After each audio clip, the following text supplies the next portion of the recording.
Today is March 23rd, 2014.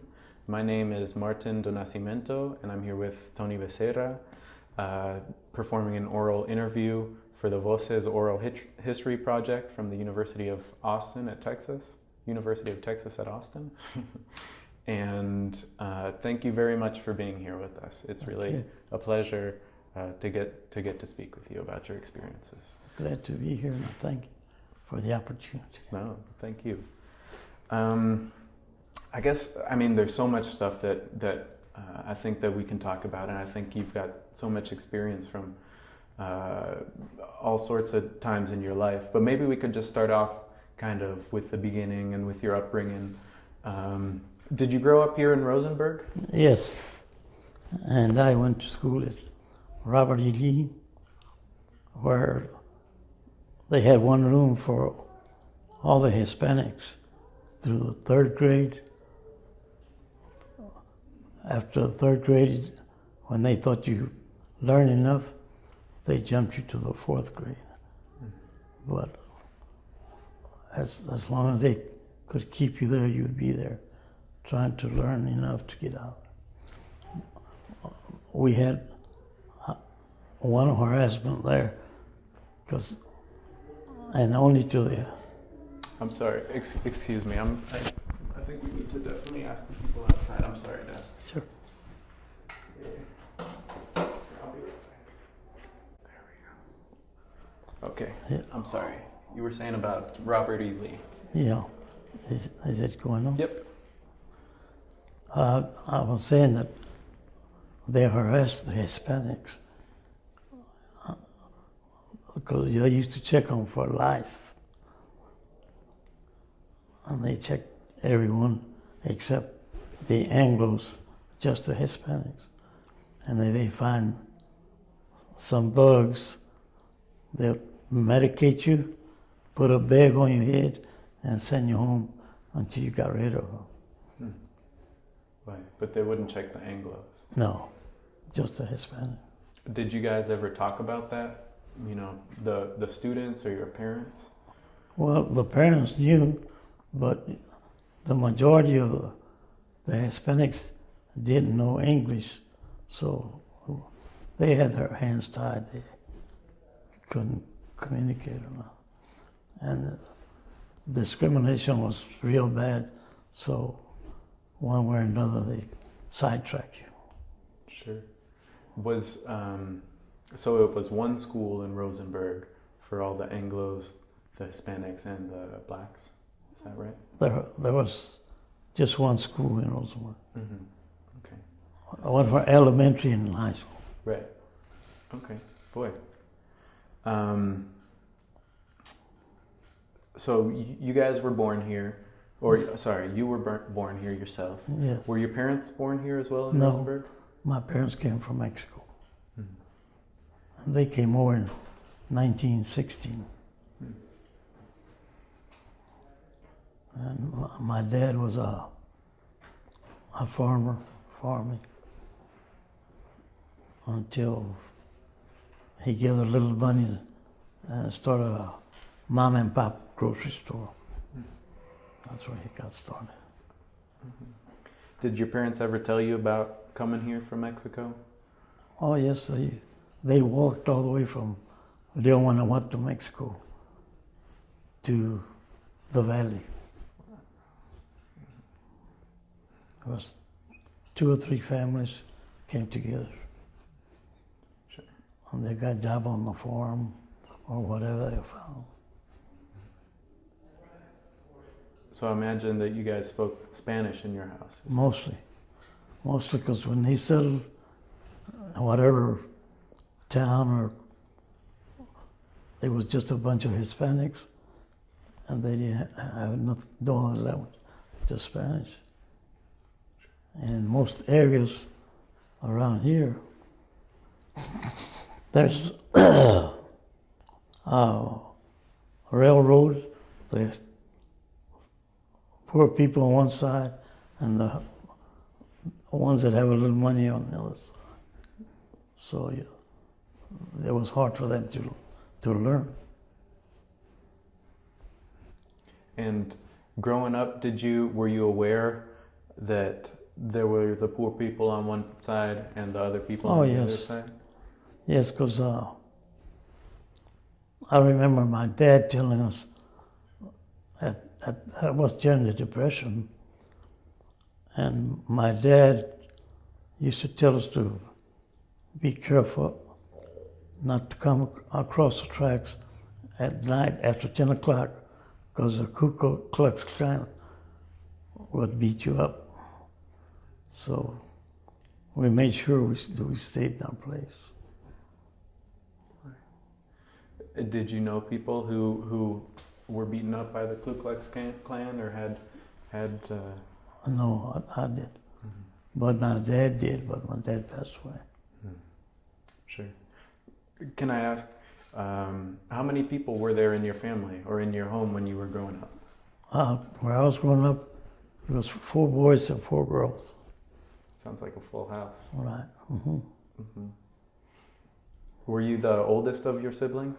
No, I had a brother that was older than me, and it was 4 boys and 4 girls. Okay. But no other family, grandparents or uncles or anything? I had a grandfather living with us. He came from Mexico also, and I had some cousins that came over with the same bunch, and they were living around close by.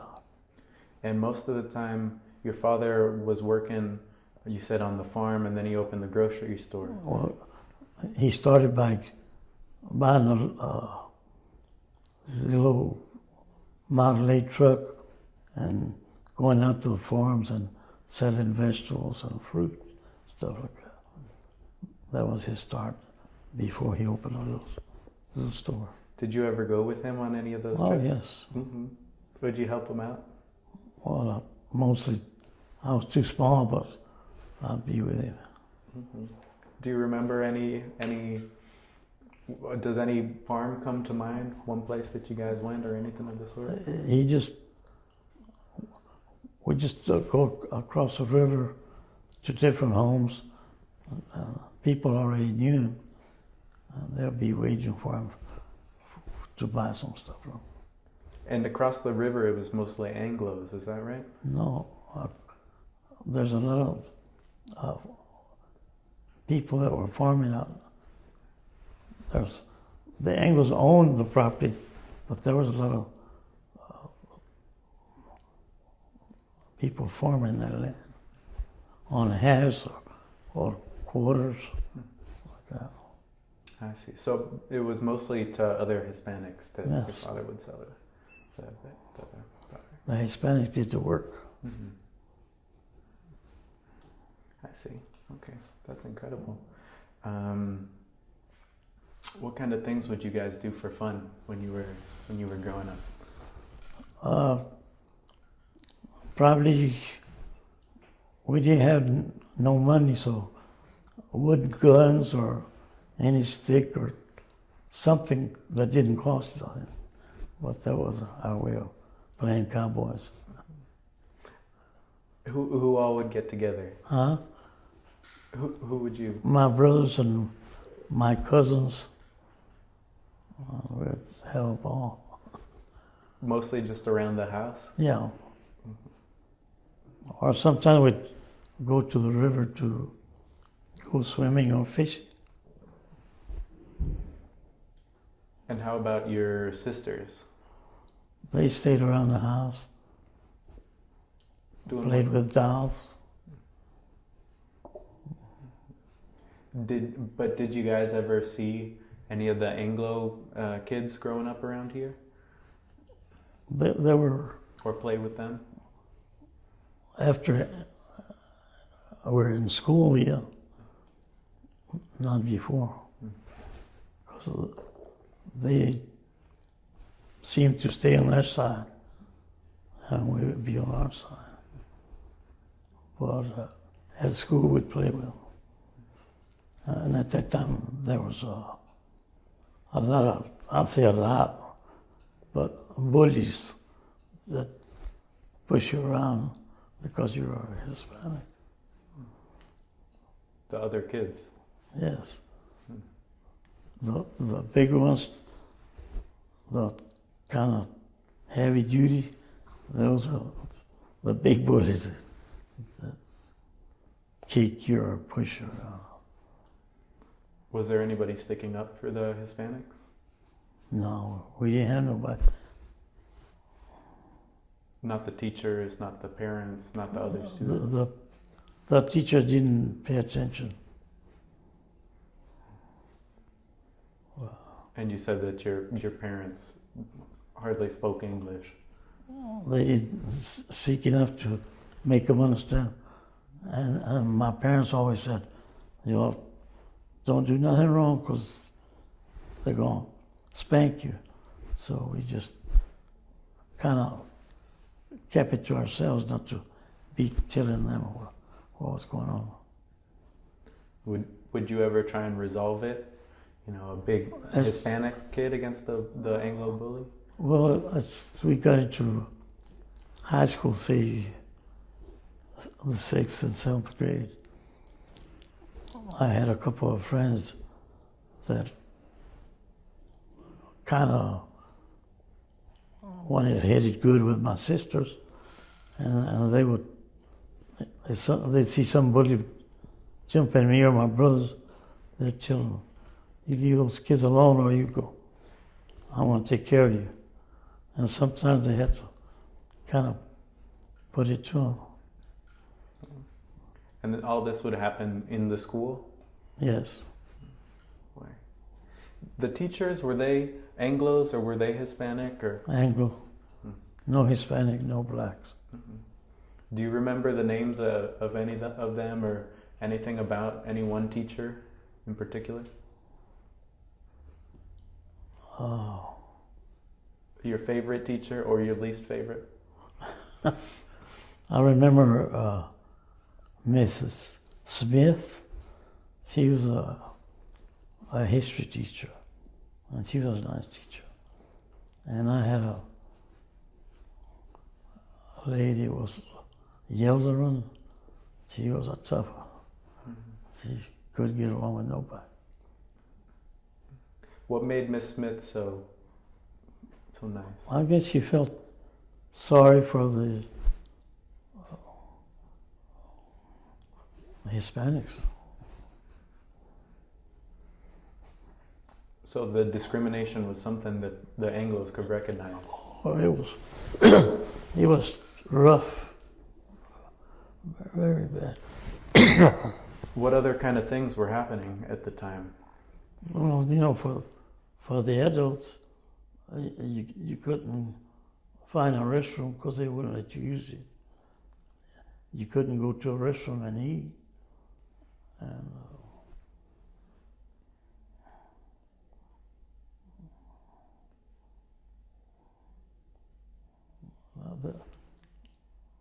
you could go, if you traveled, you could get a hotel or a motel.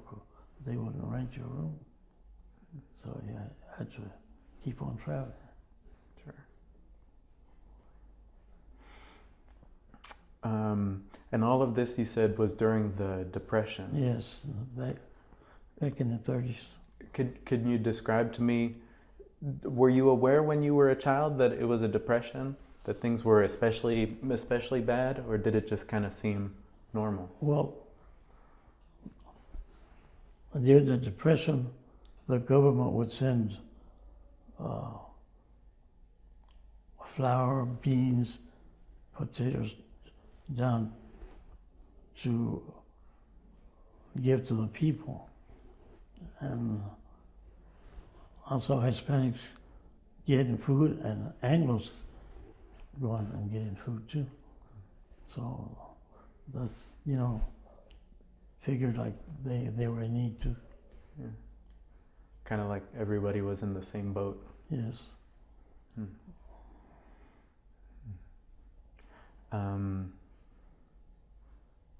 Okay, I'm sorry. Sometimes I lose myself in the stories and then I have to... How about the neighborhood where you where you grew up in? You said the one side of the tracks. What were the big places to go to? There was only one frame building they used to have a dance and celebrate like the Hispanic holidays, like Cinco de Mayo and 16th of September, or Christmas or Easter. There was one place that they could go to. What would the Cinco de Mayo, what would you do for Cinco de Mayo? Just go out there and be running around, because I was small at that time. But the adults and the teenagers had a good time. Some sort of dance or fireworks? Dance and fireworks. And we used to have fights between the blacks and the Hispanics, because we were together, and first, sometimes for no reason or another, they start fighting. But it was growing up, I guess. Wow, that's interesting. Yeah. Huh. For example, did you have black friends when you were growing up? Oh yeah. And they live in your neighborhood? Yes. What kind of, and it was normal for everybody, all the Hispanics and the blacks to be friends. Right. Mm-hmm. Mm-hmm. Oh boy, that's interesting. Now, your niece earlier told me a story about you at a dance hall, and apparently you were dancing with an Anglo, and somebody found out. Is that what happened? I'm thinking back that I remember some parent of the girl came to the store and told my oldest brother, "Tell your brother to stay away from my daughter or else." So I don't know what or else, but I figured I'd be a good boy. How did you know the girl? In school. I see. From high school. Yeah. I see. Mm-hmm. Mm-hmm. Boy, can you tell me a little bit more about your father's store? Would all of your brothers go there, work there as well? Only when we were small. After we grew up, everybody found their own place. But when he first started, he started in a 4-bedroom house and just turned it into a store. And then he upgraded to probably a 40 by 60. And from there he went to 60 to 120. And he kept going, and until not too long ago, my youngest brother stayed with it, and he passed away, so the store is closed right now. But it seems like it was very successful. Was it mostly Hispanics that would shop at the store? The majority, but we did have people from Richmond, Sugar Land, and surrounding areas that came to buy because they had fresh meat. My dad used to be a butcher and cut up the calves. And where would he get all of the food and supplies from? The food, the animals, he'd go out to the farms and buy them, kill them out there, and bring the food to the store. And you and the Anglos from around would come over and buy, because I'd like to buy that fresh food, fresh meat. Because they knew that it was good. There was no other place. Yeah, I see. Did they act differently, or was it surprising to see them in the store? No, because, you know, they were there for business. And they came to buy and they sold. No problem. But otherwise, would you guys be speaking Spanish normally? Most of us, yes. Interesting. Yeah. Okay.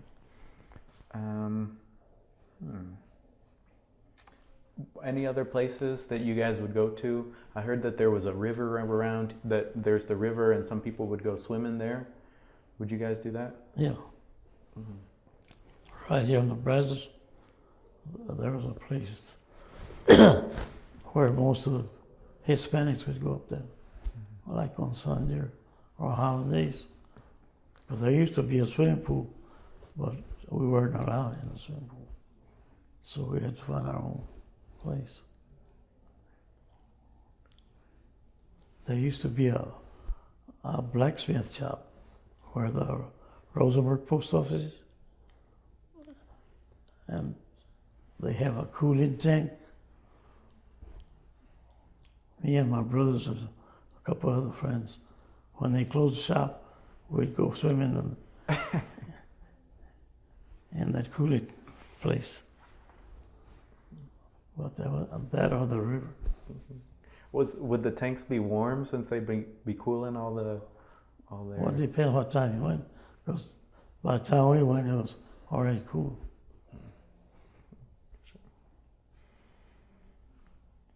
And all of that was on the one side of the railroad tracks? No, the blacksmith shop was on the other side. But we went up there right before it got dark. And maybe go swimming for about an hour and take off. So would you try to make sure that nobody saw you? Right. Because I remember that the population in Rosenberg was about 1,600 at that time. Right now it's 50,000. So it was pretty quiet. And the trains coming through, where would they be going to? Where would they be going to? Or they never stopped in Rosenberg, did they? Well, we had a depot there where people got on and got off. They could go from Houston to San Antonio, Victoria, or Dallas, other places. Okay. Maybe I could ask you a few more questions about just kind of school in general while you were growing up. Let's see. You said that in elementary school, it was only the one school, right? Elementary and high school, it was only one school, and the elementary was on one side of town, and the high school was on the other side. I see. The high school was on your side of town? No. Both schools are on the south side. We are on the north side. So would that mean crossing the railroad tracks? Yes. And how would you get there? Walking. There was nothing but walk. We had to walk to school and walk home. By yourself, or would you go with family or friends? Well, it depends. With probably 2-3 friends, or my brothers or sisters. But we had to walk. And what kind of places would you guys walk by on your way there? Residential, because it would be Highway 36. Other Hispanic residences, or the Anglo residences? At that time, no, there was no Hispanics on that side. Right now they're all over, but at that time, no. Did the houses look any different on that side? On the Anglo side from the Hispanic side? Sure, the Hispanic was dilapidated homes, and all they had better homes.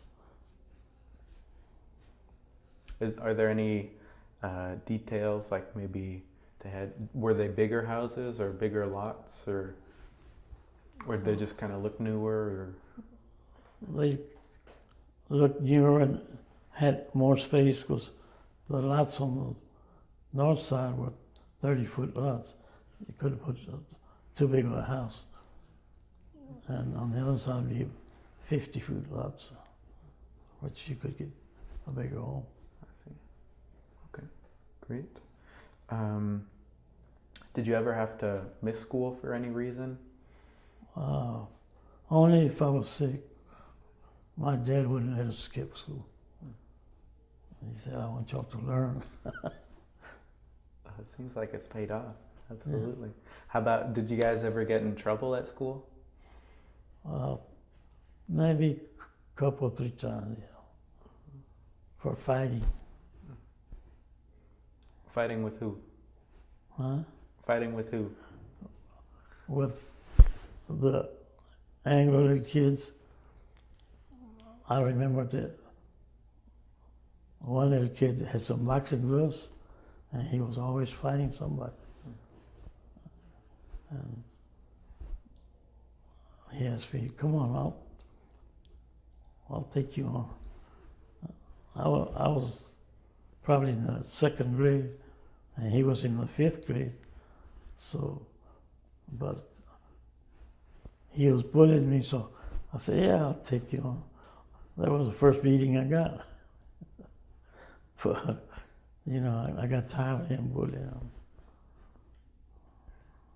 Sure. I've heard people also got in trouble for speaking Spanish. They used to tell you not to speak Spanish in the school. Out of there, you could do whatever. What kind of things would they do when they caught you speaking Spanish or fighting? The teacher that I had, I remember, would take you outside and make you walk around the school so many times.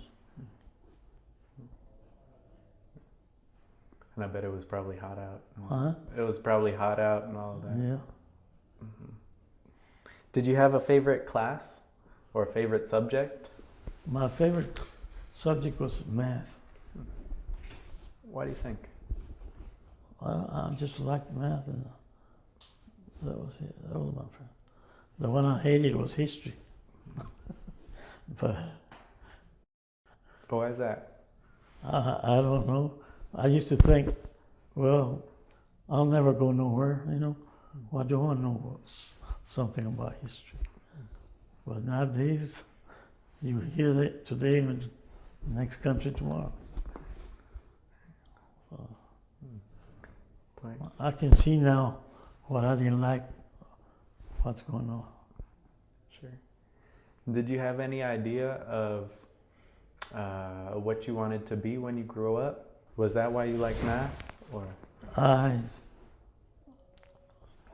wanted to be a dentist. I don't know why.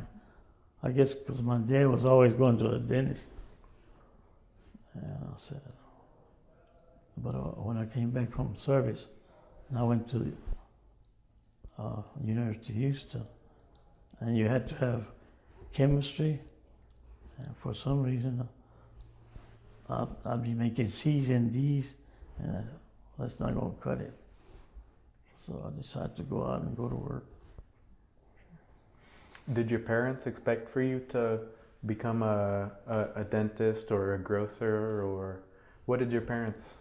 My parents always told me and my brothers, whatever you do, just have a job. I don't care what you want to do, but have a job so you can support yourself, or if you get married, you got to support your wife and kids.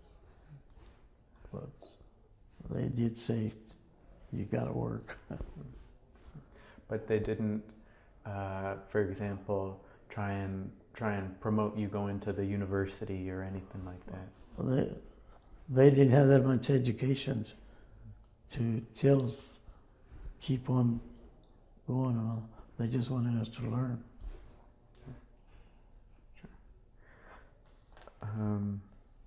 All right. I think that's more or less the questions that I have kind of for for the growing up stuff. And so I think the next thing I'm hoping to ask you about is the war. Yeah. But did you meet your wife before the war or after it? After.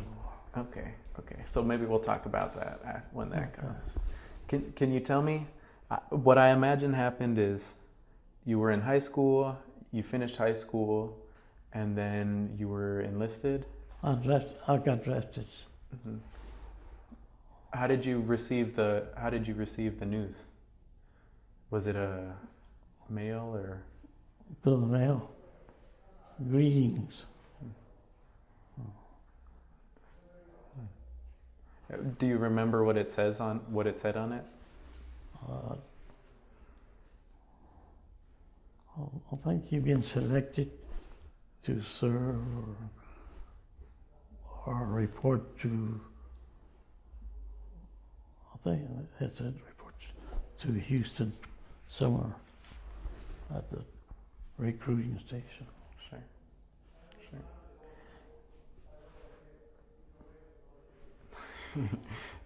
Do you remember, how old were you when Pearl Harbor happened, for example? Do you remember? I remember I was still in high school. I must have been 16. Because I remember I wanted to volunteer and I wasn't old enough. Because I would be seeing all my friends that we played football, and most of the football players wanted to go, and maybe 50% went. But my dad wouldn't let me go. Interesting. Did some of your other family members go, for example, or? No, not at that time. I have a nephew that was born on that day. He said myself. And do you remember how you felt about the war, or if you thought about it much, or how your family or your friends would talk about it? Was it a good thing or something that had to be? No, they really never talked about it. And I felt, because I was learning, I felt that patriotism. I felt like I had to go. Sure. Why did you feel that way? Because I was living here in the United States, and I figured out I owed something to the country. Is that the reason why your friends also? What's that? Is that the reason why your friends on the football team felt like they should? Yeah. I used to get mixed up in everything that was going on. And was it Anglos as well as Hispanics on the football team? Yes. At that time, the blacks had their own schools. Were there problems between the Anglos and the Hispanics on the football team? Not really, because there weren't many Hispanics going to high school. I think while I was playing, I had two brothers, and there was about 3 other kids, Hispanics, that played. There weren't that many out there. But they never kind of discriminated against you guys? No, well, you could see that they played the ones that the people that were in the money, those got their kids to play, even if they're not very good, but they play them. And you have to be twice as good. If you're Hispanic, you have to be twice as good to play. Can I ask what position you played? Tailback. All right. Do you remember where would the games be? In different schools, like Wharton, El Campo, And when you played here, would there be is there a stadium here at the Yeah. high school? In Rosenberg. There was. They tore it down and there's a store there now. But they consolidated a bunch of schools and we have it over. It's Lamar Consolidated now. They had different schools. Would the Hispanics go to the game to watch it as well? Oh yes, they would go.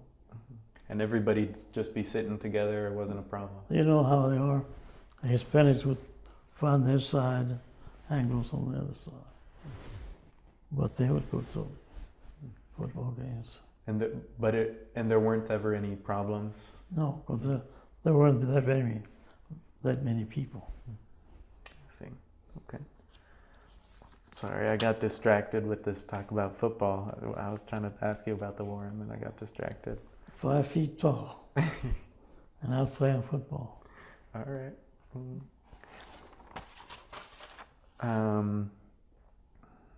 Let's see. So you got your letter in the mail saying you've been drafted. Can I ask what happened next? When I went to the recruiting place, they sent us to get a physical. And once we took a physical, they said within so many days you get a letter telling you if you passed or you failed, and where we want you at that time. So when I got my letter, it said report to such place and be ready to go to San Antonio. And that was it. Right. And you just had to say goodbye to your family then? Huh? You just had to say goodbye to your family? Right. Not that day. I think I went in November and they gave me until December 13th to leave. Did you guys have a farewell party or something? Oh, yeah. Yeah. They didn't want me to go. I didn't either. But time to go. And I was so small, I had problems getting clothes. I thought they might let me go home. But I was laying around in the barracks for 2 weeks so they could cut up my clothes. Right. Seems like they really wanted you. They needed somebody up there. So then you got to San Antonio, and that's where you did your training, is that right? No, I got my training in Camp Abbott, Oregon. It was, I guess they already knew where they wanted to send you, because there was cold ice and snow up there. That's where I got my training. And in Germany, there was snow and ice over there. Was that the first time that you'd left Texas to go to Oregon? Yes. I've never been nowhere. And can you tell me a little bit what kind of stuff they had you do? What kind of things you learned? In the training, well, learn to shoot the rifle, learn how to throw grenades, and a lot of walking.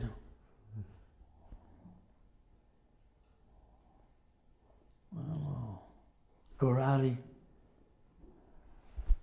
stuff for war. And the other people in the training, were they mostly Hispanics? No, I was integrated. It was Anglo and Hispanic, no blacks at that time. Did any of the Anglos, were they surprised to see Hispanics? You could tell. So wouldn't even speak to you.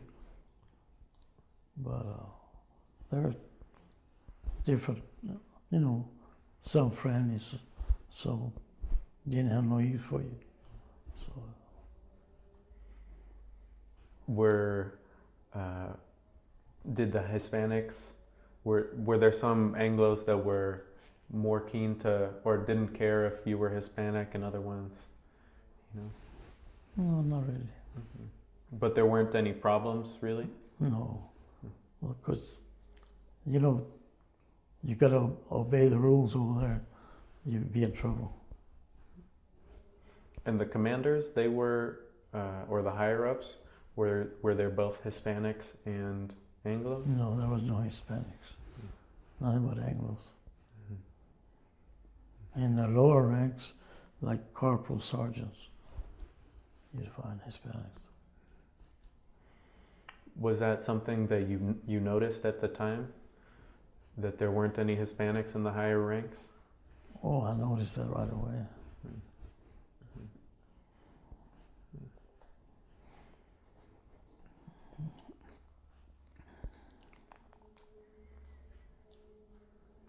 Oh, and were you able to speak English then in the basic training? Oh, yes. Or, sorry, Spanish?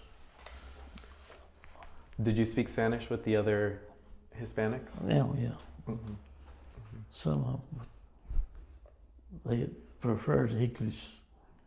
The higher ups preferred English, but they wouldn't get after you if you did.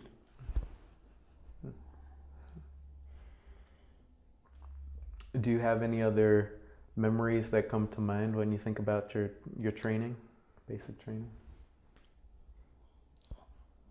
I think I had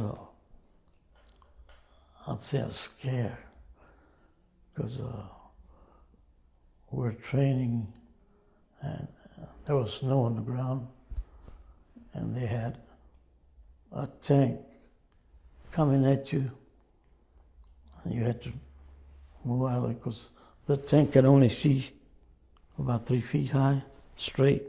They can't see to the ground or to the sides. So they tell you, when you see that tank, jump out of the way. And I had my rifle, and you know that bolt that you pulled?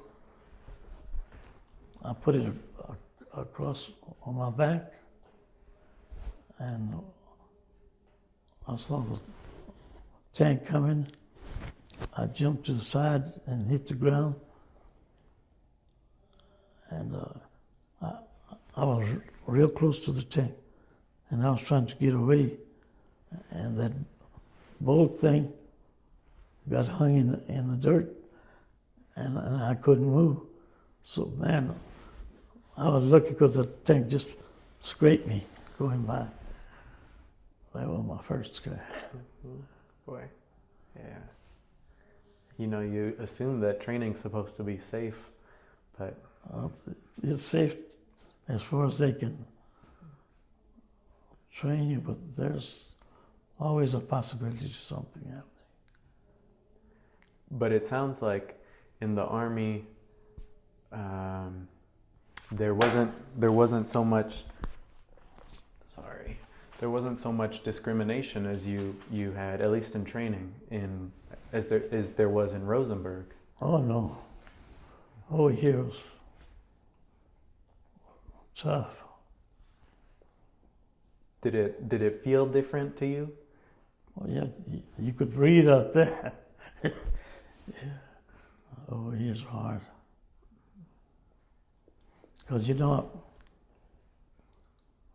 I met people that lived around this area,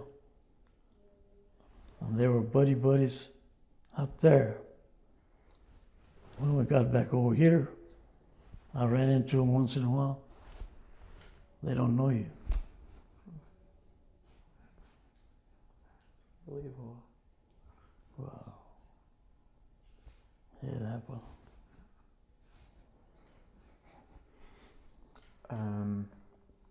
Maybe we can just continue the story. So after you completed your training, can I ask what happened next? They sent me to Camp Beale, California. I thought they were going to send us to Japan. But something happened, and they changed their mind. send us to Boston, Massachusetts. And loaded us up there, sent us to Liverpool, England. Once we were out in the ocean, maybe a day, they come in and say, we got a German tank, German submarine following us and want to knock us out.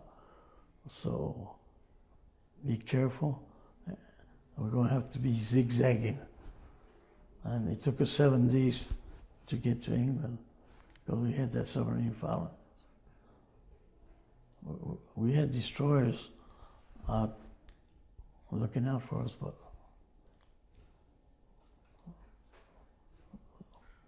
that was a good scare right there because they had a direct hit. That was it. Sure. And how long did you stay in England for? What's that? And once you arrived in England, how long did you stay there?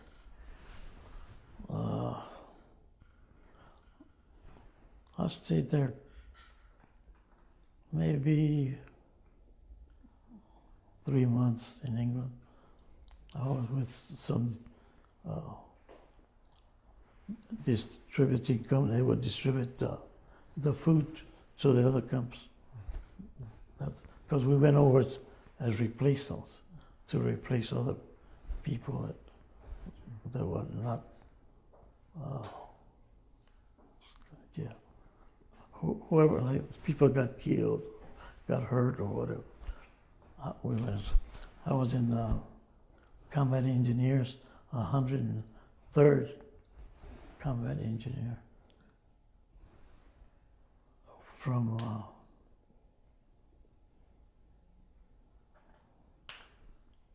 England. They sent us to London and over to Le Havre, France, and that's where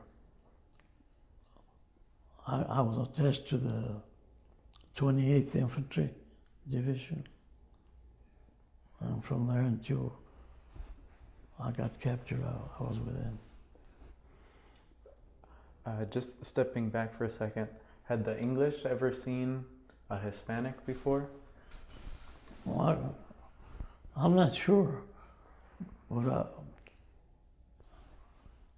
I talked to them, but they didn't seem to say, "Who are you?" or "You don't look like this," like that. They didn't say that? No.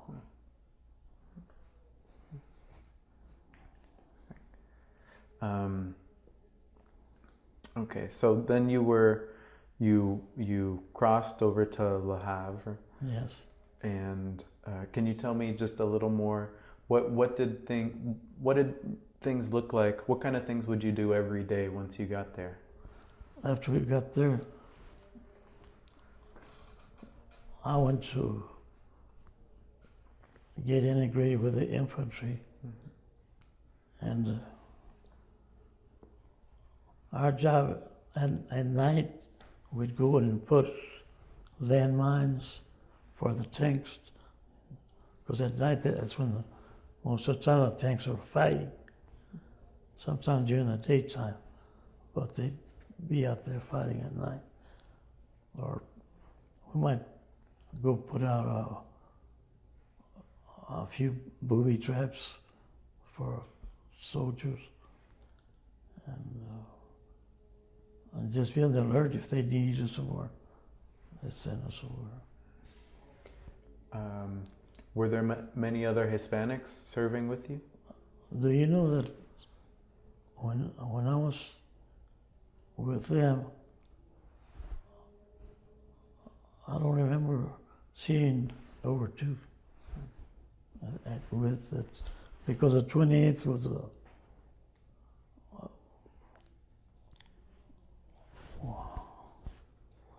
it was a company that came from Pennsylvania, and it was mostly Italians that are in that company. So would the Hispanics hang out together? Oh yeah. A lot of things you can understand, some you can't. But they, I remember one time do you ever hear or heard of Herton Forest? No. That was a hill where the Germans just mortar and artillery fire zeroed in on that place. They killed a lot of Americans in that area. So they needed people up there. So we had to go up there. And right off the bat, the first day, we got there when it was kind of getting dark. And everybody hurry up, and if there's not a foxhole, dig one, because after a while they'll be fired. And I used to be a scared cat. I jumped in one foxhole when I started the firing going over. And the first thing I did, I hit somebody's face. There was already one dead soldier in there. And I had to sit there because I was afraid that they might make a hit right where I was at. Because the mortar and the artillery were hitting us bad right there. And the next morning, another 25 feet away from me, one soldier was hollering, "Help, help, help." What happened? Somebody help me. What's wrong? I'm hit. Well, let your buddy, because usually it's two of you together. He said, he's dead. They hit him and the other one, I think his legs. And finally some medic gave him help. And we stayed there 2 days. And they took us out because that was murder, because they shouldn't have sent us there because they knew they had killed a lot of soldiers there already. And that's when my corporal told me that the captain told me, "We're going to put you on for a Bronze Star," because there was valor of y'all going up there like that. They shouldn't have sent you. But after that, I went into another part of where we hit while we were training to take the infantry across the river. That's what they call the Medal of the Bulge. Did you hear some of it? That's where I got captured. And when I got captured, I was at an outpost about 3 miles from our company at the bottom of a hill or a small mountain. We had communications because we had wire, but somewhere or another the Germans came in and cut our communication. But before we had called, the Germans were coming real close. And they said, "Well, y'all better stay there, because if you leave, you'll be in trouble." So by the time we went to call again, they cut the lines. So we had to sit. And about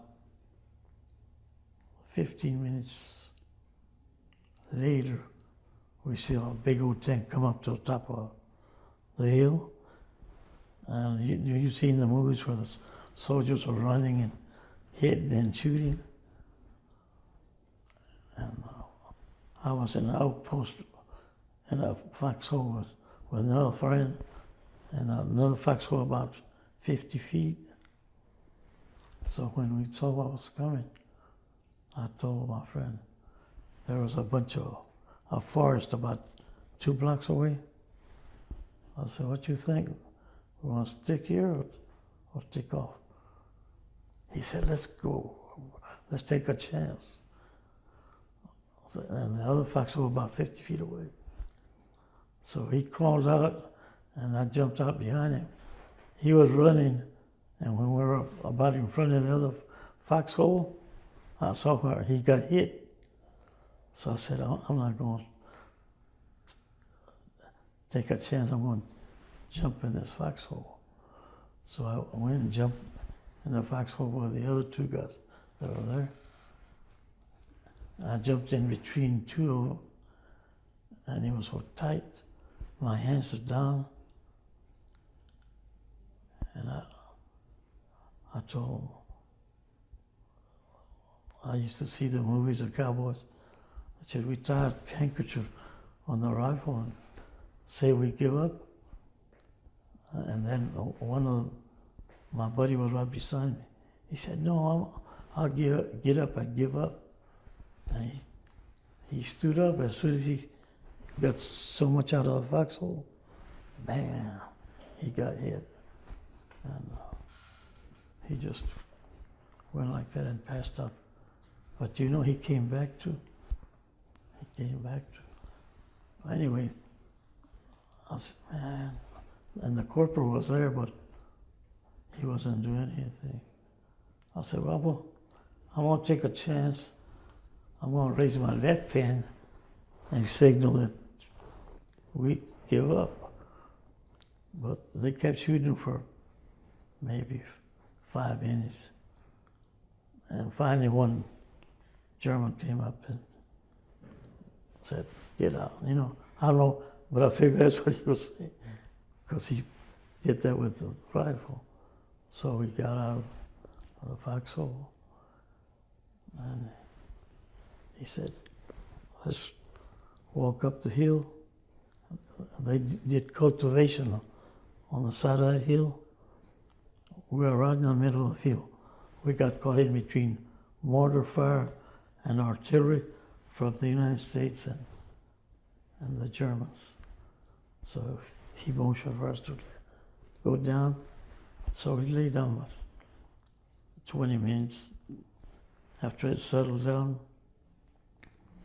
let's go again. And we were almost to the top.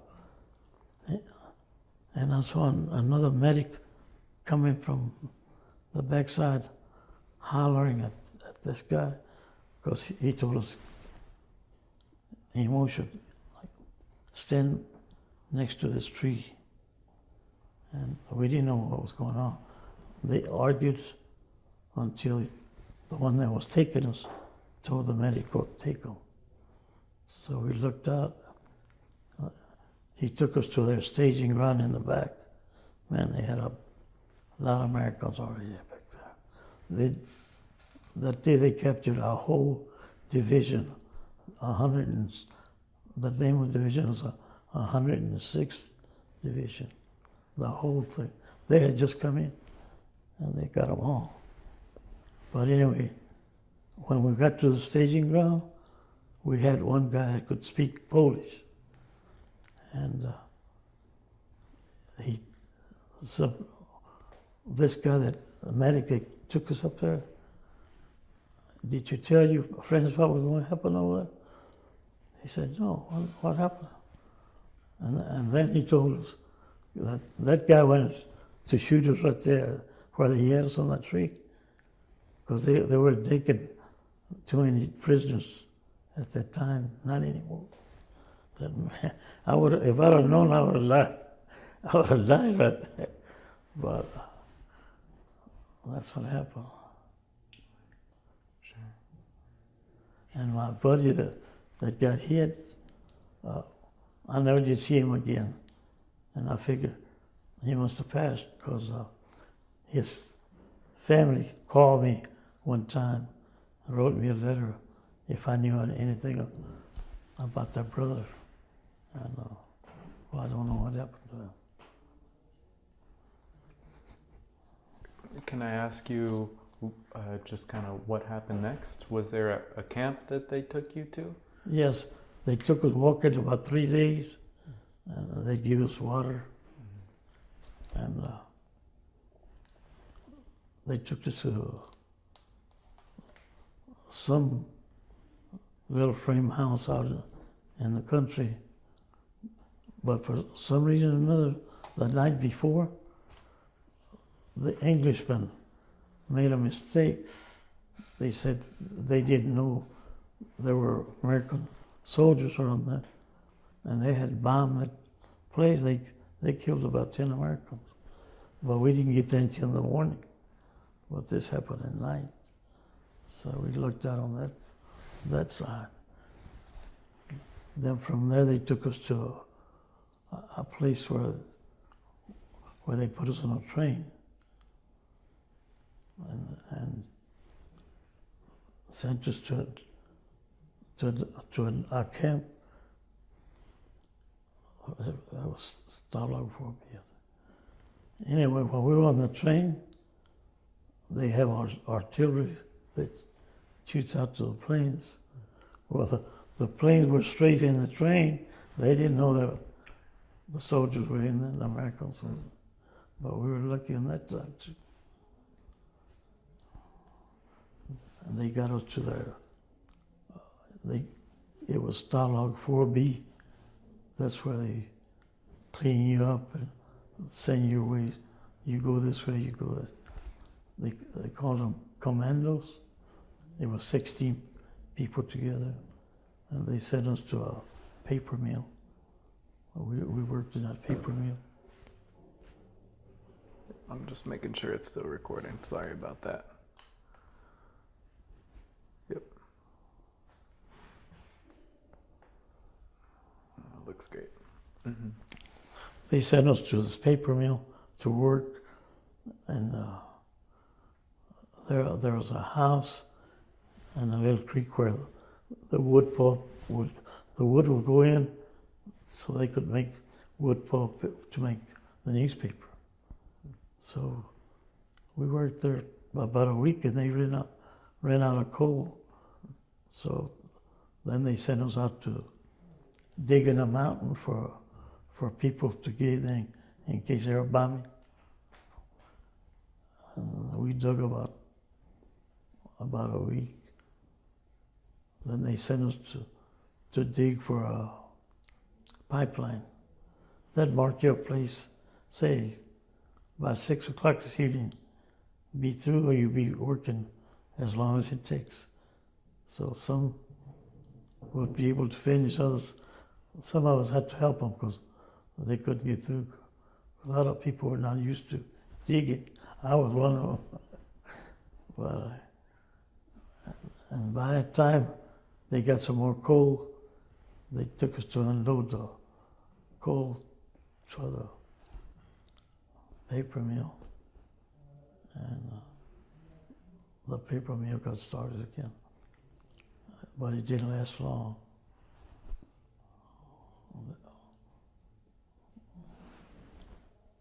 After that, the Americans bombed Dresden, the second largest city in Germany. I mean, they leveled it. So they took us from a paper mill to go clean up that place, take the dead out and stick them on the side of the road. And the Russians would be putting them on wagons and take them out. So we'd go in there. You know, most of the houses had a underground room where they kept stuff that they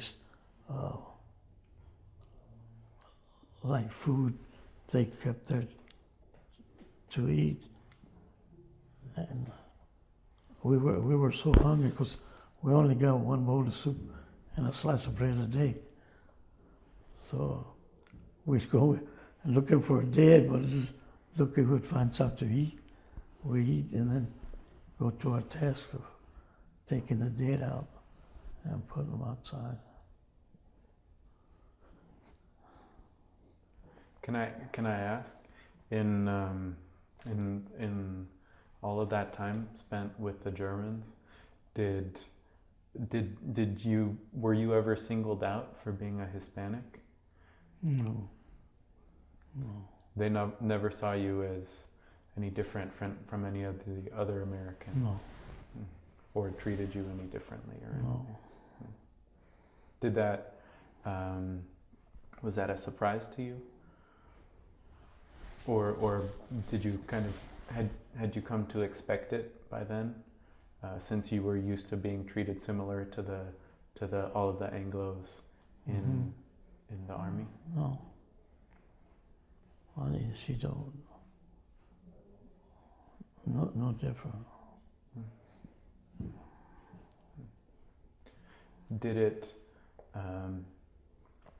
Did you ever think, man, how can these Germans see us as all the same, whereas back in Rosenberg, all of the Anglos, won't even...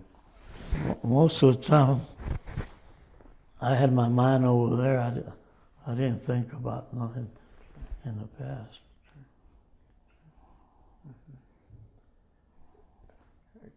Can I ask you, did they keep moving you guys around place to place? Or did you spend most of the time at the paper mill after that? Okay.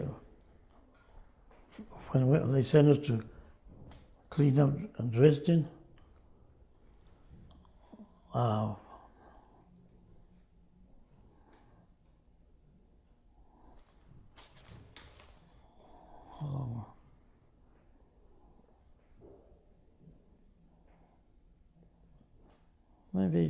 we were there maybe 2 weeks cleaning up.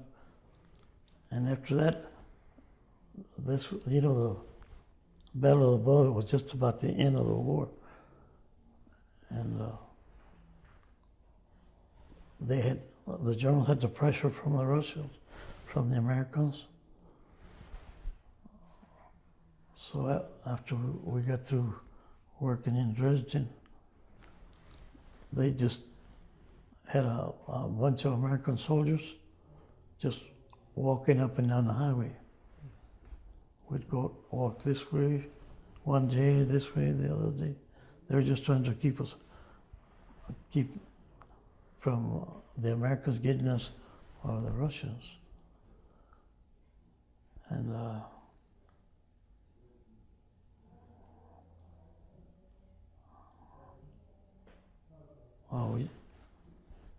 me and two other buddies said, "Look, something's gone wrong, something's happening. Why don't we try to escape?" And one day we got together and said, "Tonight we're going to sleep way on that end where the wood is. And when everybody's asleep, we're going to take off." And so we did that. We knew what we were up to, because if they see you doing that, they're going to shoot you. And when night came, we figured everybody was asleep, so we took off going, I guess we were going south, because we knew where Czechoslovakia was, and that's when we decided to go to Czechoslovakia, because it was not in war. So we could get there and maybe they could pick us up. So we walked about 3 days. We'd ask for food on the way,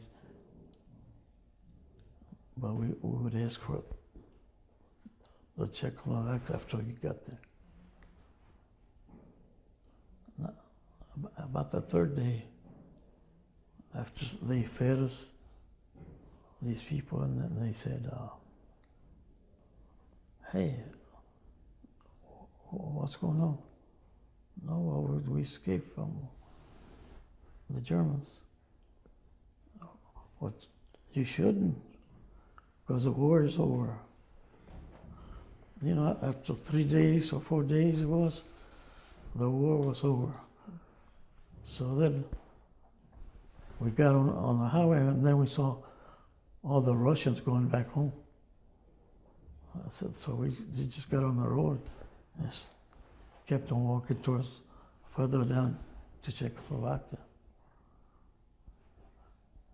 We looked out. That's incredible. The people that your close friends from that time, your close friends from that time, were they Hispanics or Anglos? The ones that were working with me, Mm-hmm. Anglos. Mm-hmm. And I guess it just didn't. People are getting really loud out there. Mm-hmm. Sorry, give me 1 second. I'm just gonna go ask them to pipe down.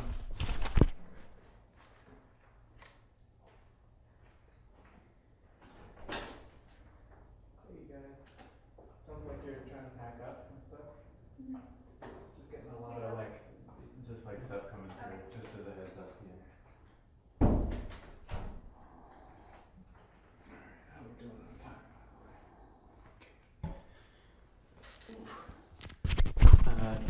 Do you remember the names of your friends that you escaped with?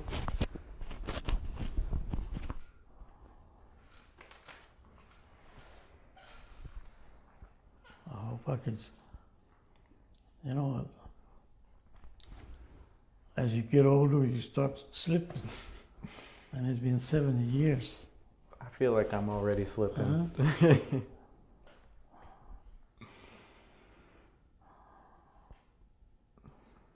Well, I think one was Kaminsky.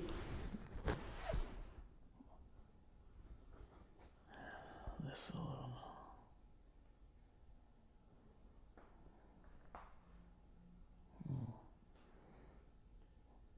I know the one that got hit was the one that got hit was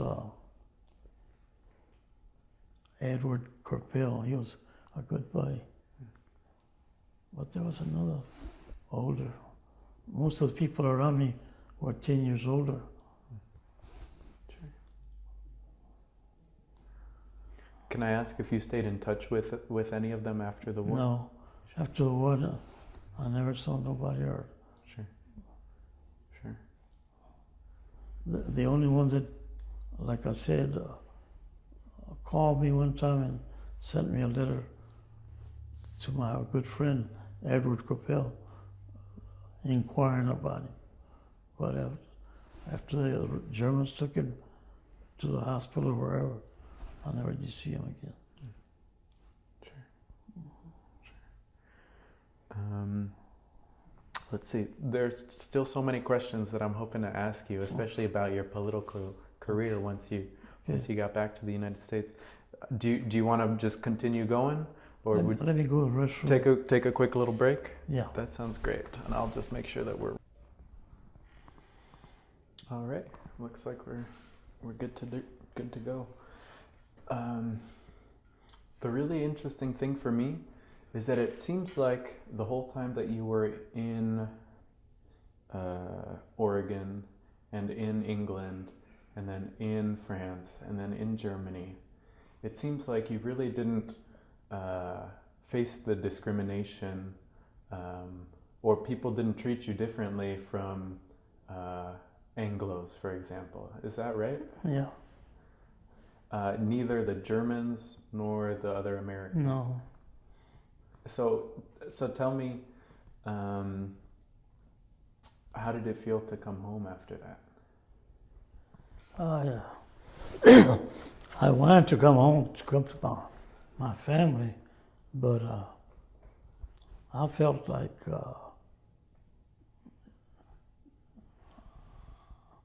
I should move out to some other state or look for a better place. But then I knew I had my family back here, and that was pulling me too. So I just decided to come back home. But you really considered even not coming back because of the discrimination? Right. Because at that time, if you had a degree, they wouldn't hire you. Or even if you were a veteran. Yeah, even like that. Can I ask what you did when you came home? Maybe the process. You left Germany eventually, or Czechoslovakia rather. Okay. When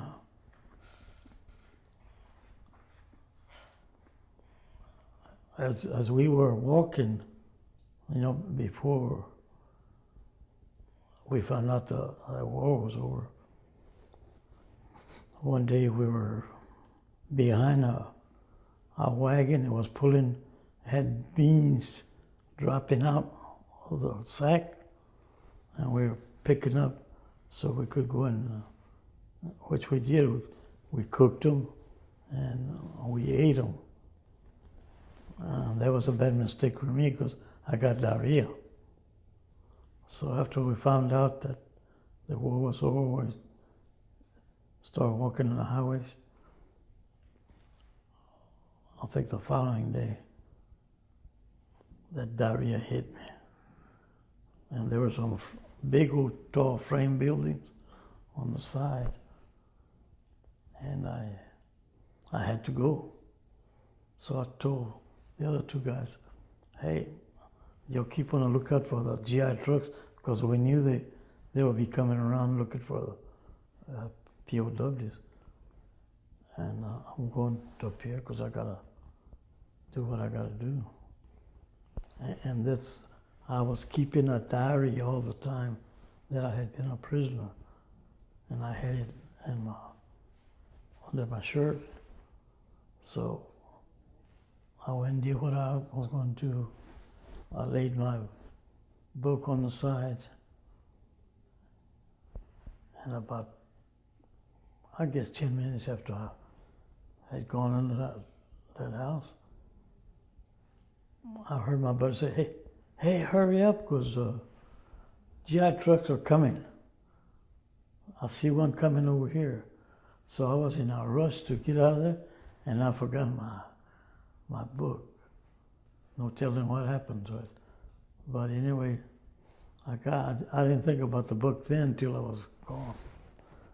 So the trucks finally got as far as we were, and we hopped on. They took us to a place to put on a plane and fly us back to Lahore. But I had malnutrition because we hadn't been fed like we should have. So when we got to the camp they took us to, they were serving food, but they said, we're going to feed you, but in the morning, because they knew what condition we're in. So in the morning, let's go eat. We went through line one time, and I felt like I was hungry. Let's go for seconds. That was a mistake. Me and one of my buddies went for seconds. We got so sick, we landed in the hospital. And that made our first boat coming back to the United States. So we had to stay in the hospital for a month. And then after a month, they put us up with a group of men that I had never seen. Okay. It took us 7 days to go to England, but it took us 5 days coming back. So. And where'd you land? Huh? Where'd you land? We landed in New York. What was that like? I remember seeing the Statue of Liberty as we were coming in. And we landed over there, and they took us straight to a train. And we slept in New York in the train. And the next morning they took off and took us all the way to California. And that's where I got discharged, in California. Right. Mm-hmm. And it was, so you ended up coming back to Rosenberg from California. Yes. How did you, was it by car, by train? No, I came by train. Yeah. And as you were pulling into the station here, what was that like? We landed in Houston, and then I called somebody to come and pick me up. Mm-hmm. Did it feel familiar? Did it feel like it had always felt? You know, for some reason, I felt uneasy. I knew everything was okay, but I don't know. I guess I got sentimental issues. But all my family were waiting for me.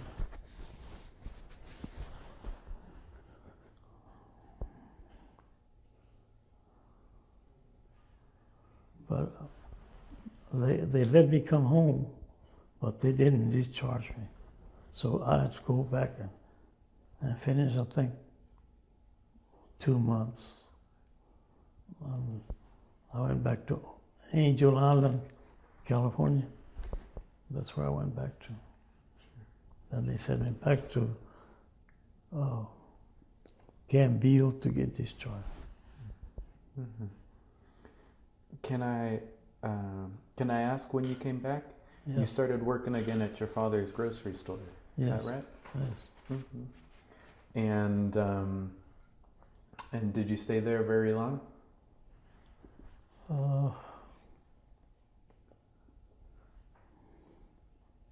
Maybe 6 months.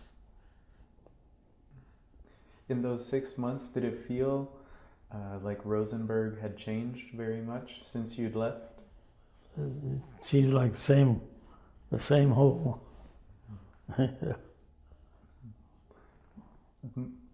Did it feel like you had changed and Rosenberg had stayed the same? Right. Was it difficult getting used to living in Rosenberg again? No, because what made it easy because all my family was right there. But I had an opportunity to do something. Well, I decided to just stay in Rosenberg and try to see if I could help the people by what I knew. Mm-hmm. Why do you feel like you wanted to help the people? Because I saw the way they were mistreated and that discrimination. And I could have just crossed the tracks and say I don't know those people, but I decided I'd like to help somebody. Sorry. I've been involved in community service a lot of stuff since I came back.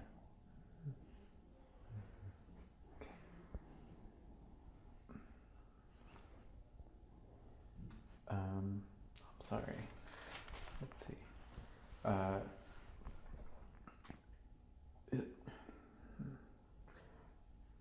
Was there a single moment or a time where you remember coming to that decision that you'd rather stay in Rosenberg to help the people? Was there something that helped you make that decision? Something that happened? I was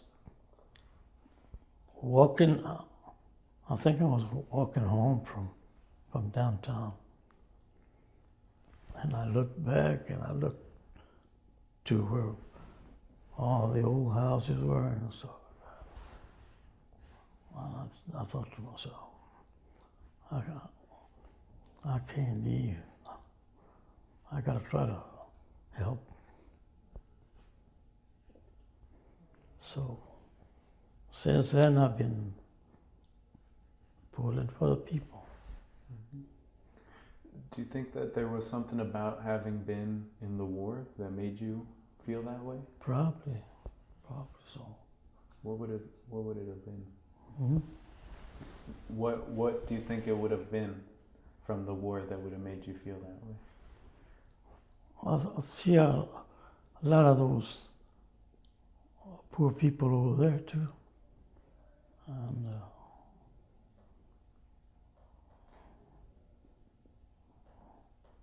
there's poor people all over the world. And I figured to myself, if I don't try to help, these people need help. And who's going to help? The majority of the people would say, I'll see you later.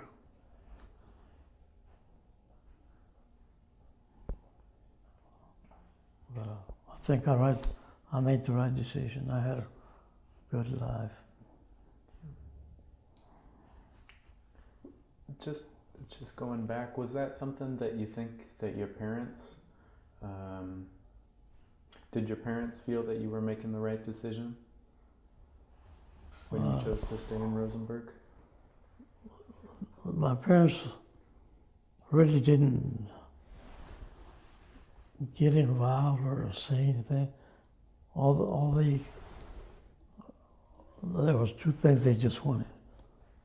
I want you to go to church, because church is the first thing you want to do, and get you a job and work so you can support yourself and whoever. And that's it.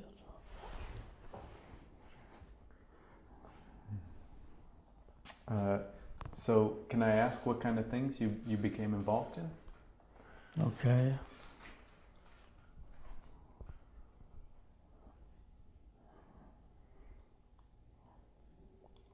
I joined the American GI Forum and worked with a bunch of, what I was trying to do is get people involved to where I could get them to vote. I knew the people, but I knew they weren't voting, because we had, I don't know if you ever read in a book about the poll tax. People, that's one way they kept the people from voting. You had to have poll tax. The majority of the people didn't have enough money to eat, and they're not going to go buy a poll tax to go vote. So that's one thing that was bad. And I got to the point where I get my friends to go help me sell the poll tax to get somebody to vote. And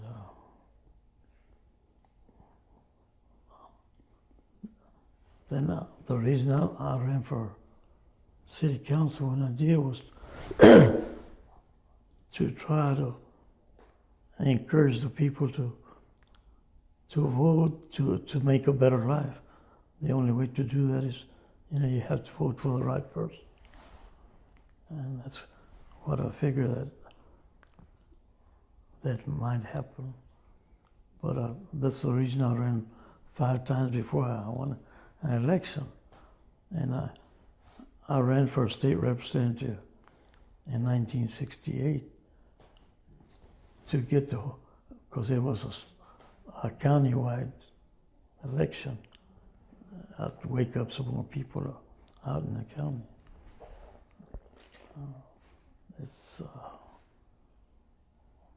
something that would help everybody. Can I ask you about the first time that you ever voted? The first time I voted? When was that? I think it was probably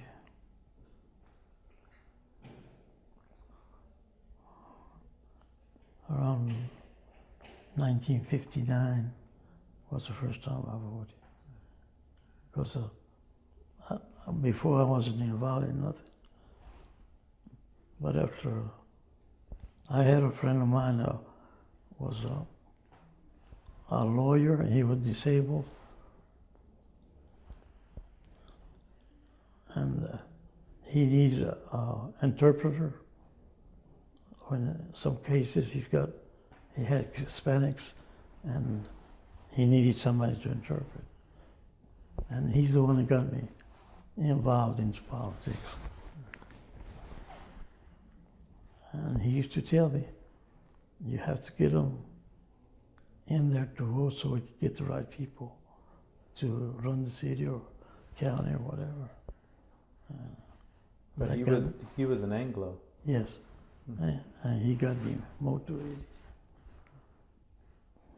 Did you try to vote? Did you ever experience people telling you that you had to pay a poll tax, for example, or do those things? Did they make it hard for you to vote? No. When I got involved, the politicians, they're running for office that make money. They'll pay the poll tax for you or a bunch of people just to get the vote. And I ran into those kind of people. It was to our advantage. I figure we might not win, but we'll get them involved.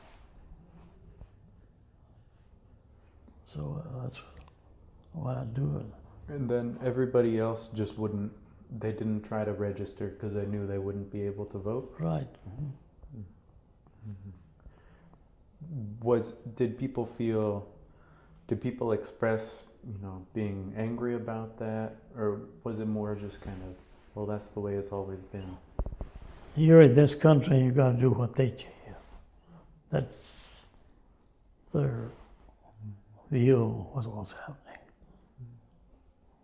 I remember when I ran the first time, some little businessmen that were in town, I'd go around and talking to them, tell them, I want to run and I need your help and this. They'll say, what's wrong with you? You get involved, and if you're lucky you win, they're going to kill you because you're trying to go against the people that are already in office. I still was. If they kill me, well, I don't see why. I'm not doing nothing wrong. But they were afraid to get involved. And you weren't afraid? No, I was not afraid. I had already been in the war, so I didn't care.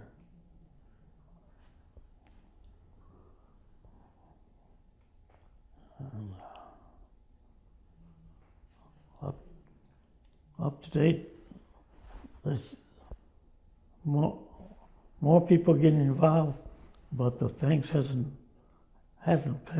changed that much. It's going to take work yet. How long, I don't know. Can I ask you, because I guess in the 50s, 60s, early 70s, there was all of the civil rights movement going around all over the country and the Chicano movement going around all over the country. Was there anybody, were you plugged into them, or was there anybody in Rosenberg? Did you guys hear about what was going on? Yeah, we would get involved. They had a PASO organization. I remember a county commissioner from San Antonio came to Rosenberg to speak to the people about voting and stuff like that. And the founder of the GI Forum, Hector Garcia from Corpus Christi. He came, I brought him down here, and he talked to people. But that's what it took, a lot of work. So it seems like it was a lot of people trying to mobilize people to start voting. Right. That was the focus. Right. And then people wouldn't wouldn't vote because they didn't think they could pay the poll taxes? Were there other reasons why people wouldn't vote? Or they... No, well, some reasons, like I said a while ago, they say, this is their country, and you got to abide by our rules. But I'd say, you were born here, you got as much right as they have. Wow. I know that Barbara Jordan came to town. She came to town, and she did a lot of good.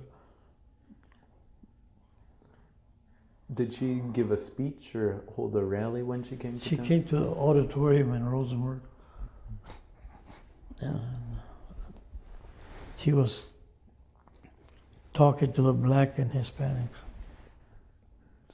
to get involved. Was it a room full of people, or? We had, I went to that meeting,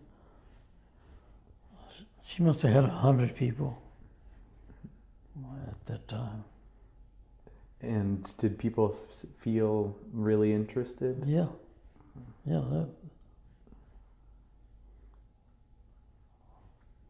they were ready to go. You know, when I was running for city council, George Bush, the father, was running for United States representative. I believe it was the first time he ran and he lost. He came to Rosenberg, and I was having a meeting in one big room, and he was with an Anglo group in another building. But in between, he came over to where I was at and asked for my vote and asked if he could talk to the people. I said, "You're welcome." I said, "Most of them are Democrats and you're Republican. I'm not going to guarantee they're going to vote for you, but you're welcome to talk to them." So he went around and talked to everybody. Did people respond to him? Yes. That doesn't mean they went and voted. But he lost that time, the first time. When you were running for office, well, actually, maybe there's another question I should ask before that. Well, I'll get back to that. When you were running for office, did you have any particular platform? You know, I'm going to do this. Did you run as a Democrat or as a Republican? I ran as a Democrat. And I just tell them, if we just get treated equal, that's all I want. You know, I don't want more or less. Just you treat me just like you treat somebody else, and I'm happy.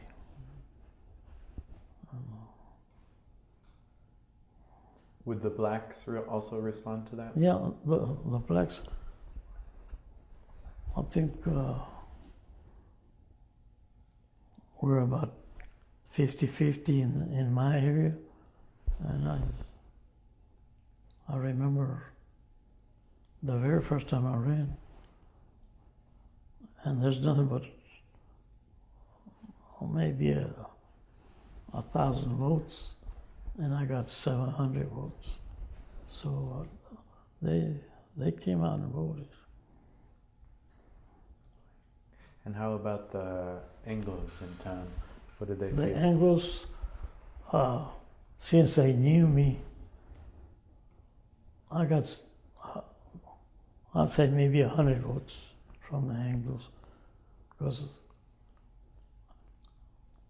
I met a lot of them that used to go to watch football games, and that's where I met a lot of people. Because I was little, but I was pretty good. But were a lot of people upset about you running for office? The Anglos. The Anglos. Yeah. What kind of things would they do to show that they were upset? Tear up my signs. Any sign that I'd put up, that go tear them down. And people that I'd give them a card, they'd throw it on the ground, stuff like that. Some of them would throw it down and step on it. Others would give it back to me. Here, I'm not going to vote for you. Simple things. Did you know any of the people that would do those things? Yes. Mm-hmm. Can I ask you how that felt? I felt bad, but I had to truck. Yeah. But it didn't dissuade you? Discourage me. Mm-hmm. No. Why don't you think that you were discouraged? Because I was set. I mean, I'm determined that I was going to try to help the people.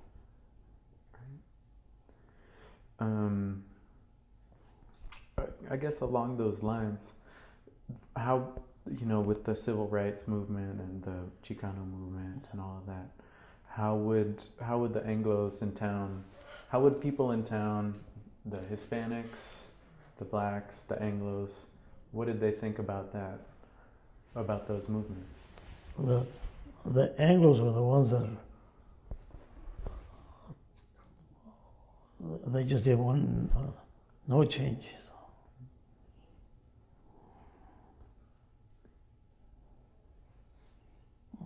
Wherever you went, you could hear them talking. No, we can't let these Blacks or Hispanics get in office, because they get in, they won't get out. Stuff like that. What kind of places would you go to where you would hear Huh? them? What places would you go to where you would hear people? Like restaurant or the drugstore. Well, I remember there was a domino game room in town. I'd hear them talking in there. So it seems like something that they were worried about. Yeah. And with the Hispanics and the Black population, was it something that people were excited about, or not too many people were involved in? Oh, not too many people got involved. Why do you think that's the case? Huh? Why do you think that not too many people got involved? Because they were raised controlled. And when the people that are around you,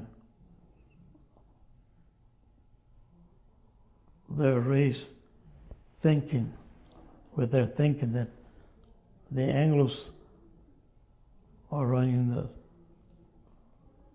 the town or whatever, and they're not going to break the ice with trying to beat them, because they got all kind of tricks. For this reason you can't vote, for that reason. They got all kind of reasons. But the main one was always, can you read and write? No, you can't vote. You got an ID? No, you can't vote. Stuff like that. And you said that you worked helping to get votes for somebody else who was running for office. Is that right? Helping Yeah. to persuade people to go vote. Was that the first person the first Hispanic that ever ran for office in Rosenberg? Which one? The one that you were working for, helping to get votes? No, it wasn't Hispanic.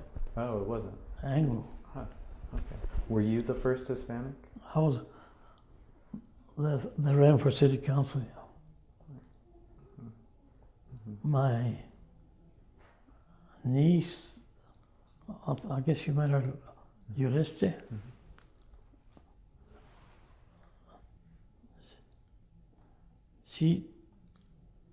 The first time she ran, she won. And when I ran the second time, I won, and She ran for mayor and she won. And we were both on the council. Can I tell you? So there were 5 elections, right, that you ran in. Yeah. Until you won, and then you won again. The first one was for which office? City Council. And the second one? Justice of Peace. And the third one? City Council. Justice of Peace. A state representative. I see. And so once you finally won, it was as a state representative? No, the one I won was City Council. So it was the 6th election? Yeah. Why? Mm-hmm. And where were you when you won? When you heard that you'd won? I think we were outside City Hall waiting for the numbers. And somebody told me, "Hey, you won." I said, "No, I didn't win." "Yeah, you won." What put me over was the absentee votes. How do you mean? I don't understand. The people that vote beforehand, you know, they go vote. You got a chance to go 2 weeks before the election. And the ones that came first, those are the ones that put me over. So it was a close race? Huh? It was a close race? Yeah. I think I won with 50 votes. And what did you do? Did you go home and celebrate? Did you? We had a little party. Yeah, a little party. Who all went? And where was it at? I think we had about 50 people. We had a good little party. Over at Charles's house? No, we went to the church. They have a assembly room. We had a little party. How did it feel to We're hear? all excited. Everybody excited. And you personally, did it feel nervous at all? No, I was happy. Finally I had won an election. Because anybody else would have given up. But I never gave up. I'm curious why, after so many elections, did you not decide, better not? Because when I first made the decision, I said, I'm going to keep on and see if I can wake some people up. And I'll do it as long as I have to. When I win an election, then I let somebody else try. Yeah. So I won that election and I let it go.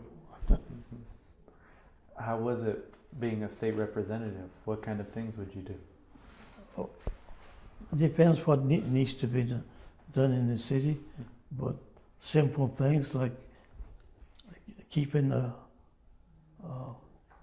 the city clean, the water and sewer running right, and just trying to help people that need help. Would you, I'm confused, is that the position where, did you have to travel to Austin ever to do any of that stuff there? No. We traveled to Austin for a convention of all the cities, or Houston, or Corpus Christi, different cities, but it's a convention of all the cities. And in what year was that you were elected for state representative? 2002. 2002? Let's see. Oh, I think I heard 72. Is that right? No. Let's see.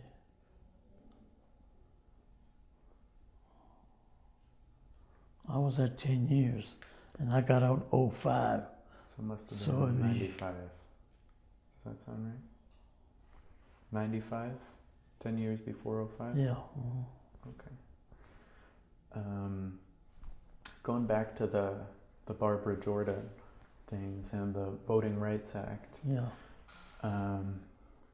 I guess so. So my understanding is in 1965 they signed the first Voting Rights Act, and then in 1975 they amended it so that it would cover people who didn't speak English, so mostly Hispanics, to help them Right. be able to cover. Did that change things much around here? Not that much. Why do you say so? Because the Hispanics are hard-headed. And if they don't feel it's going to benefit them, they don't get involved.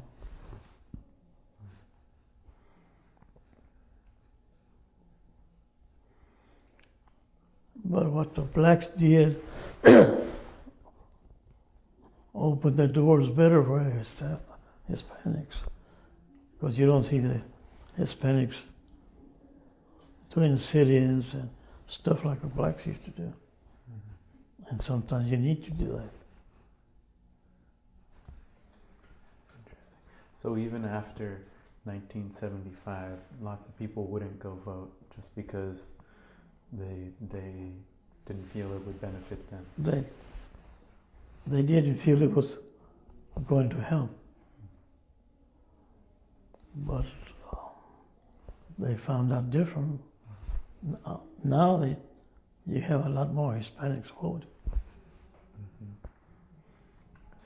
Once you did win your first election as state representative, were there people that were upset with that? Like maybe the Anglos? Well, I could see a lot of Anglos not happy about it. But they had to face it. I had Anglos that I knew since in high school that didn't talk to me or speak to me. And after I won the election, they're my friends.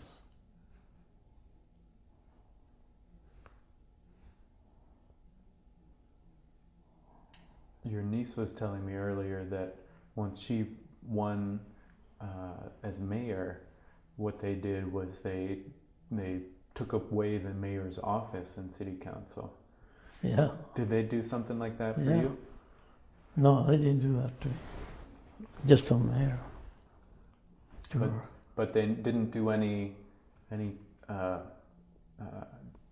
kind of actions that would to get at you. It was more just kind of they wouldn't treat you with the right No. respect. No, once I was there, they're okay. And in your kind of working, your day-to-day jobs, were you guys able to relate well enough to each other, you and the Anglos? Oh yeah. Mm-hmm. It seems like maybe they had more respect for you because they knew you from high school, from football, and No, also.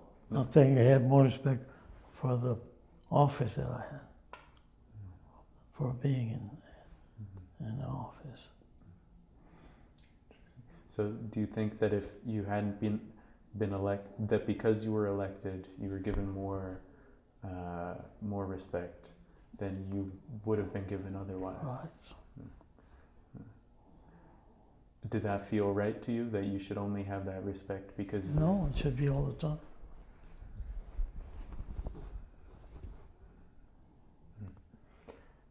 Was there ever any time where you felt that you had to explain that to somebody or confront somebody about that kind of treatment?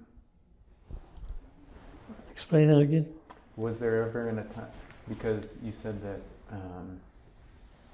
that you didn't feel that you felt that obviously you should be given that respect regardless of your office. Right. Was there ever a time where you that you felt that you had to explain that to somebody or you had to speak out?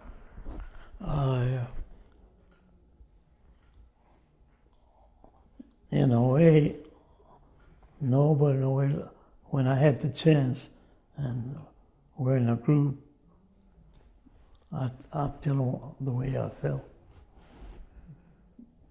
You should treat each other the same all the time.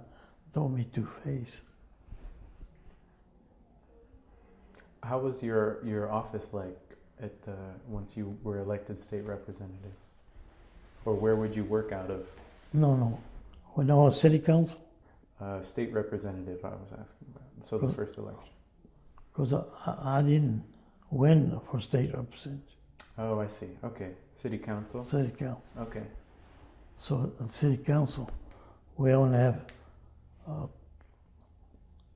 one meeting a month or two. Mhm.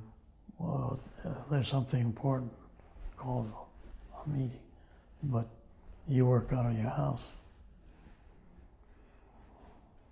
Were there ever any times that there were disagreements between yeah. city council because maybe something would affect the Anglo population differently than it would affect the Hispanic population? No.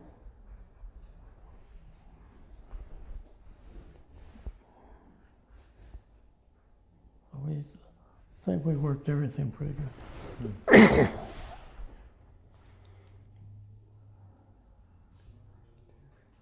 District.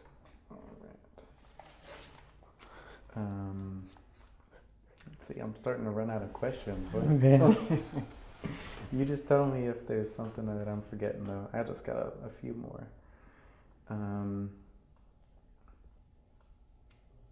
Now,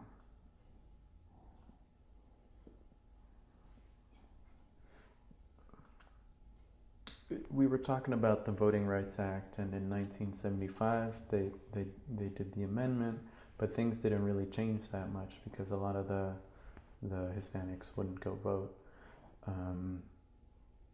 Do you think that things have changed much today? I think it's changing. It's changing. Why do you think that's the case? Because I see more people getting out to vote. So, And before, the younger generation didn't vote. And I see more younger people getting involved.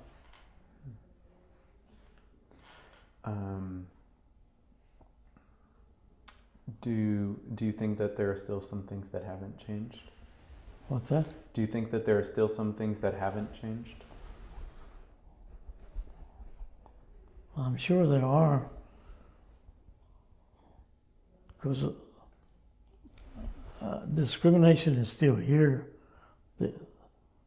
It's kind of under the table, you know. And people talk to you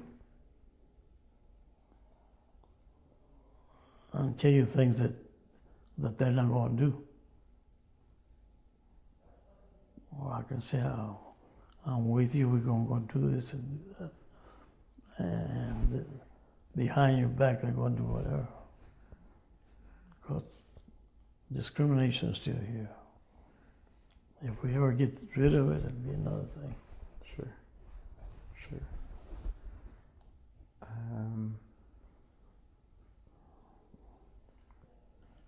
Is there anything else that we haven't talked about that?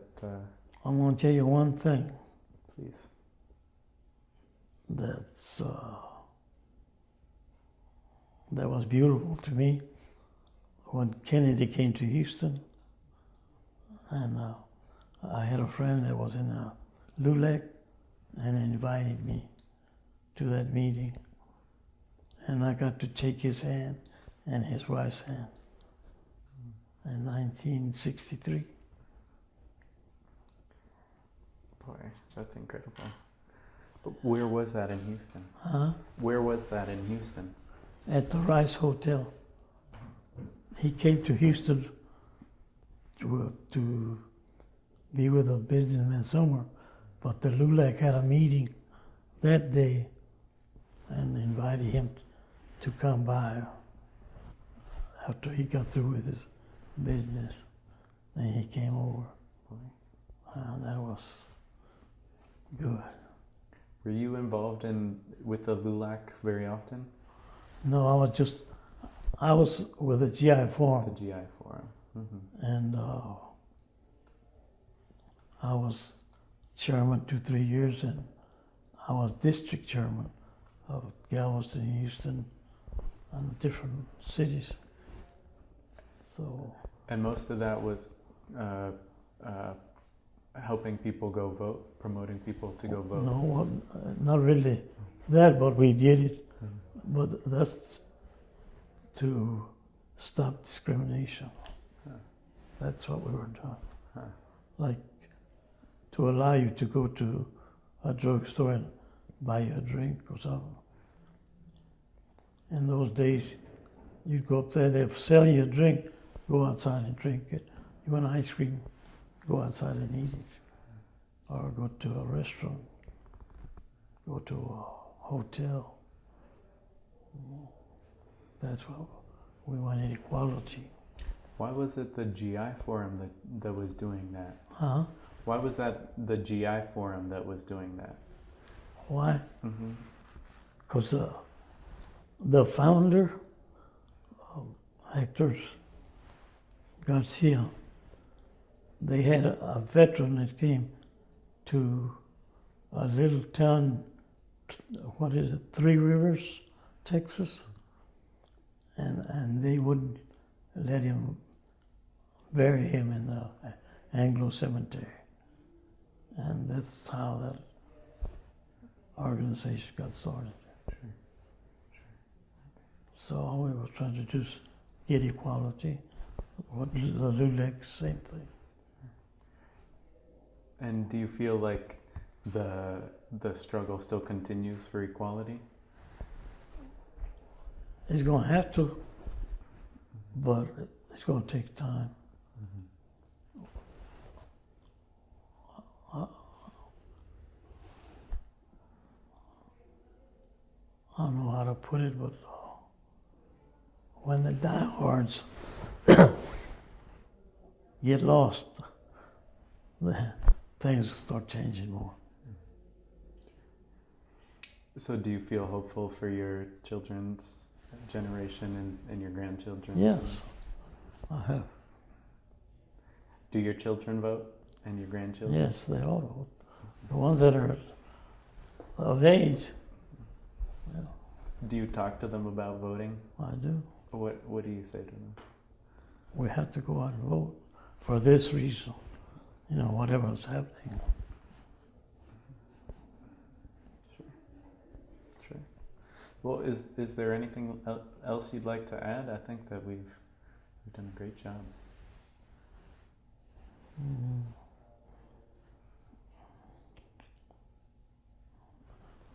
It's the little tablet I had. Sure. Let me go grab it. I didn't look at it. What you are. Ooh. Yep. You're right.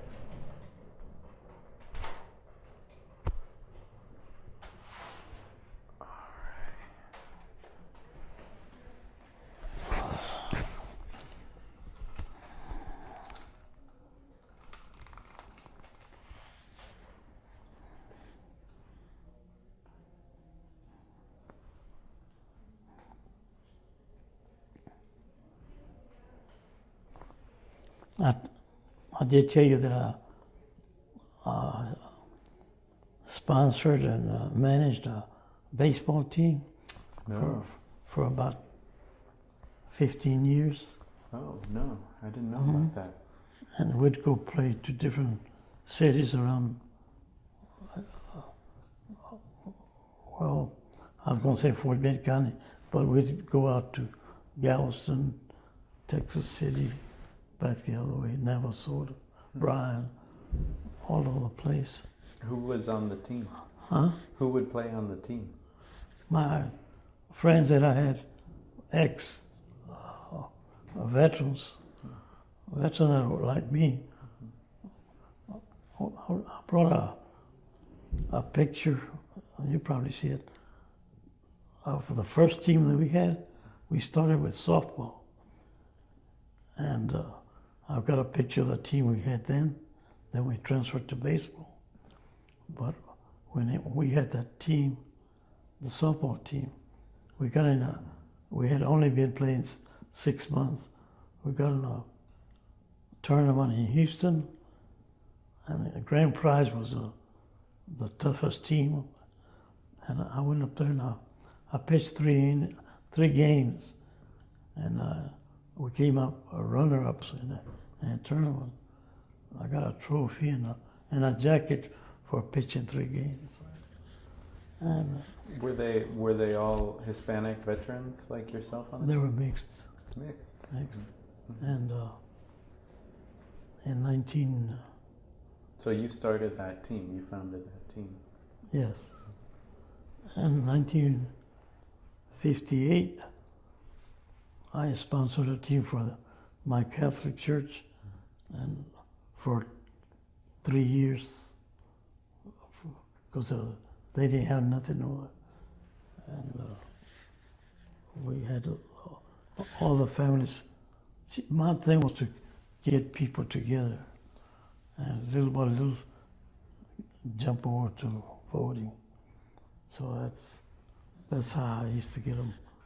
Well, I'd have like on Easter egg hunt on Easter Sunday. I was the one that started in 1947, the first Easter egg hunt in Rosenberg. I did it for about 10 years. Then the younger generation took it over. Who would come to the Easter egg hunt? All the young, it was just for the Hispanic, but all the young people would come out.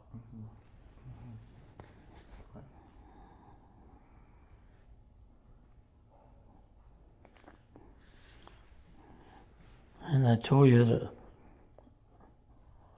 we'd sponsor dances just to get people together like once a month. Mostly the Hispanic? Yes. And you were able to sponsor all of these events because you were working as the owner of your dance hall and the owner of the lounge as well. Yeah.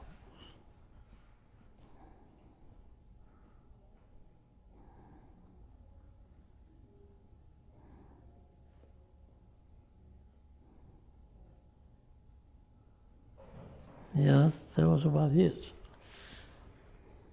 I have to say, it sounds like an incredible life.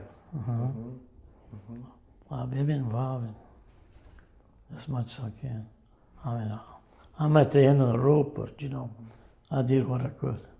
Reflecting on it, is there advice that you would give somebody else, maybe in your position, coming back from the war, about how to go about it, or you know? I would say, if you can, first get your education, and whatever you want to do it, because you'll get it there. All you got to do is be determined. That's all it takes. Do you think your determination is something that you learned from your parents? I think so.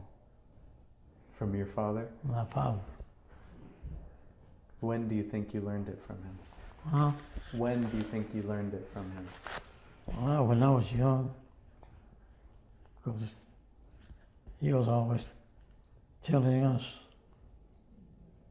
let's go to church and stay together, because you work together, you get someplace. And remember, you gotta work. If you're gonna support yourself or whatever, you gotta work. So that's the main thing. And I'll be there, because if you're a bum, you can't do nothing. And you know, I used to go to different jobs to try to get a job working. And they wouldn't hire me because I was too small. In construction, they said, they pick all the tall ones, the big ones. We can't use you. But I said, it doesn't matter how big you are, there's something for you.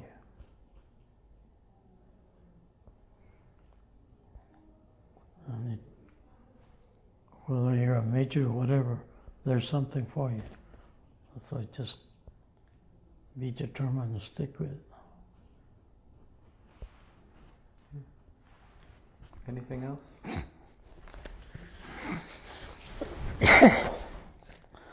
That's all. All right.